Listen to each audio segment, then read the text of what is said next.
ஓம் சாய்ராம். என் அன்பு குழந்தையே,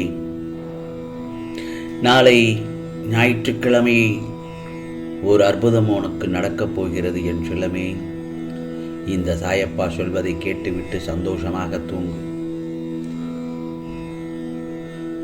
நான் தேடி எடுத்த பொக்கிஷமான உனக்கு நீ விரும்பியதை இந்த சாயப்பா அள்ளி அள்ளி கொடுப்பதற்காகத்தான் உன்னை தேடி வந்திருக்கின்றேன். வா என் செல்லமே, வந்து என் கரத்தை தொடு. உனக்கான வேலைகளை எல்லாம் சுகமாக முடித்து கொடுத்து வெற்றி மகுடத்தை நிச்சயம் உனக்கு என் கைகளால் உன் கரத்தில் சேர்ப்பேன். போதும் போதும் என் செல்லமே, நீ பட்ட துன்பங்கள் எல்லாம் போதும். இனி உன் வாழ்க்கையில் சந்தோஷ தருணங்களாகவே இருக்கட்டும். நிச்சயமாக இருக்கும். இது உன் சாயப்பாவின் சத்திய வாக்கு. உன் வாழ்க்கையை புரிய வைத்து உன் வாழ்க்கையை பிரகாசமாக்கப் போகிறேன். ஒன்று மட்டும் நல்லா தெரிஞ்சுக்கோ, நீ மனிதரிடம் மனிதனாக பழகு. அவர்களுக்கு ஆறுதல் அளிக்கும் வகையில் பழகு. காலத்தோடு பழகு. என் சிந்தனையுடன் பழகு. யாருக்கும் சிரமம் ஏற்படாத வகையில் பழகு. அதேபோல் உன் பேச்சும் அமைதியுடன் இருக்கட்டும். நேற்றைய மனிதனின் குணம் இன்று பார்க்க முடியாது அல்லவா? நேற்றைய மனிதனின் குணம் இன்று பார்க்க முடியாது என் செல்லமே. ஏனென்றால் குணங்கள் மாறிக்கொண்டே இருக்கும்.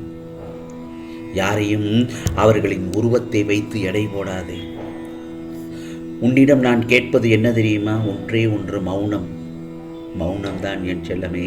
அதனால் நீ நினைக்கலாம், சாயப்பா என்னை ஏறெடுத்து கண்ணெடுத்து பார்க்கவில்லை என்று. அப்படிப்பட்ட அந்த நினைவை அறவே ஒழித்து விடு. எத்தனை பேர் என்னை உயிர் மூச்சாக நினைக்கிறார்கள் தெரியுமா? அவர்கள் சதா சர்வகாலமும் சாயி சாயி என்று சொல்லிக்கொண்டே இருப்பதால் அவரை விட்டு நான் வேறு எங்கு செல்ல முடியும்? சொல் பார்க்கலாம். என் பக்தனின் மனமே என் சிம்மாசனம். என்னை நம்பி ஏமாந்தவர்கள் என்று பேச்சுக்கே இடமில்லை.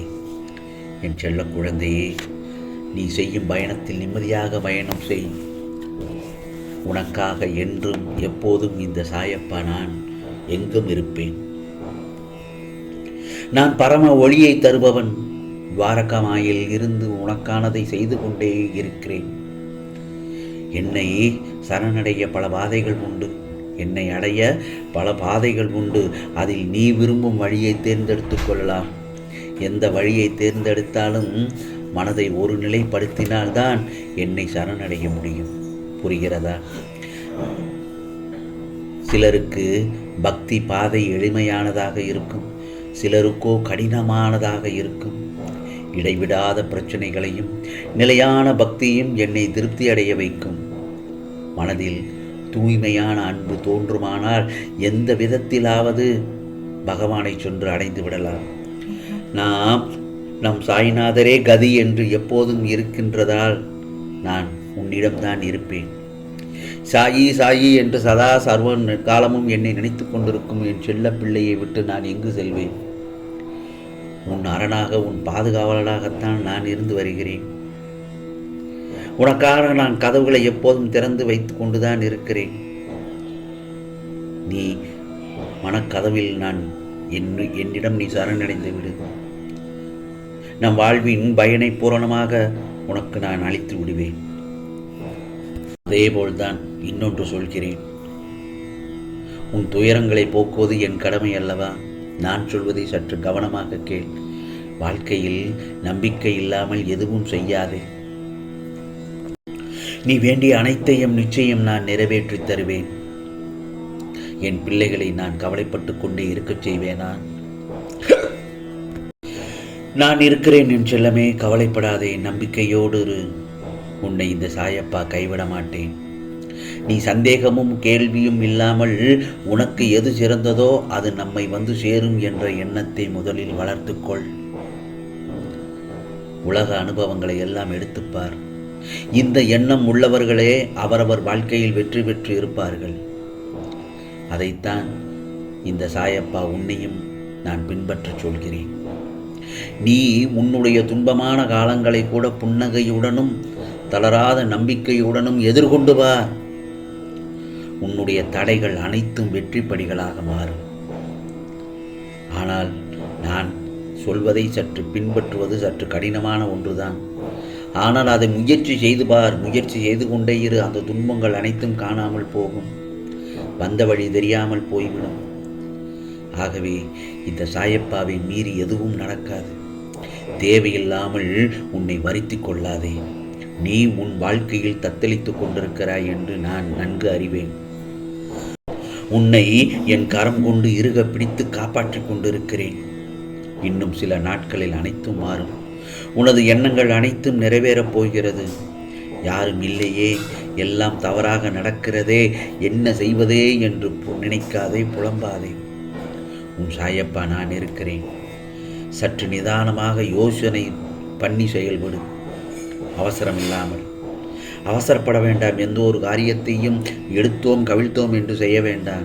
சற்று நிதானமாக யோசனை பண்ணி இந்த காரியத்தில் இறங்கலாமா, இறங்கினால் முழு வீச்சாக இறங்கி அதில் முழு நடைபோட்டு நீ அதில் வெற்றி காண வேண்டும். அங்கு உன்னை விட்டு யார் விலகினாலும் அதை நினைத்து கவலைப்படாதே. எல்லாம் நன்மைக்கே என்று எடுத்துக்கொள். யார் உன்னை வெறுத்தார்களோ, உதாசீனப்படுத்தினார்களோ, உன் நம்பிக்கை எல்லாம் கெடுத்தார்களோ அவர்கள் முன் நீ மேலும் மேலும் வளர்ச்சியடைந்து உன் வாழ்வில் வெற்றி பெறப்போகிறாய். இதோ உன் காத்திருப்புக்கானது என்றுமே வீண் போகாது என் செல்லமே. நீ என்னிடம் எதிர்பார்த்து கொண்டிருக்கும் காரியங்கள் யாவும் இதோ நாளை ஞாயிற்றுக்கிழமை அன்று உனக்காக எல்லாவற்றையும் நிறைவேற்றி தரப்போகிறேன். ஏனென்றால் உனக்கான நல்ல நேரம் வந்துவிட்டது. இனி நிம்மதியாக தூங்கு என் செல்லமே. நாளைய பொழுது உனக்கான பொழுதாகத்தான் விடியும். மிக மிக முக்கியமான விஷயங்கள் எல்லாம் உன் வாழ்க்கையில் நடக்கப் போகிறது. ஏனென்றால் பிறகு என் செல்லப்பிள்ளை எல்லா வளமும் பெற்று சௌபாக்கியத்துடனும் வாழும் காலம் மிக மிக அருகில் வந்துவிட்டது என்று சொன்னேன் அல்லவா? அது நாளை நிச்சயமாக நடக்கும். அதற்கான அறிகுறிகளை நீ இப்போது இருந்து அறிந்து கொண்டு வருவாய். கூடிய விரைவில் நீ சற்றும் எதிர்பாராத நல்ல செய்தியை கேட்பாய். அந்த நேரத்தில் சாயப்பா இது கனவா நினவா, எப்படி இந்த மாற்றம் நடந்தது என்ன குதூகலம் அடைவாய் என் செல்லமே. அதே நேரத்தில் கோபம் வேண்டாம்.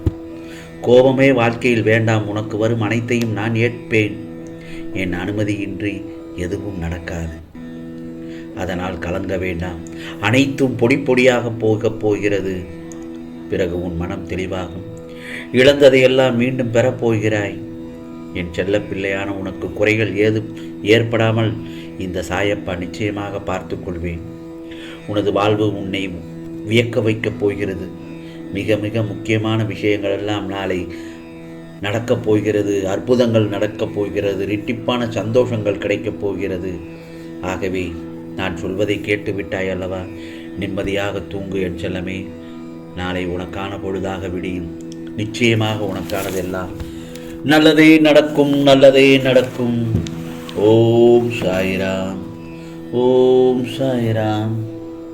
ராம்ஜி அருள் கிடைக்கட்டும்.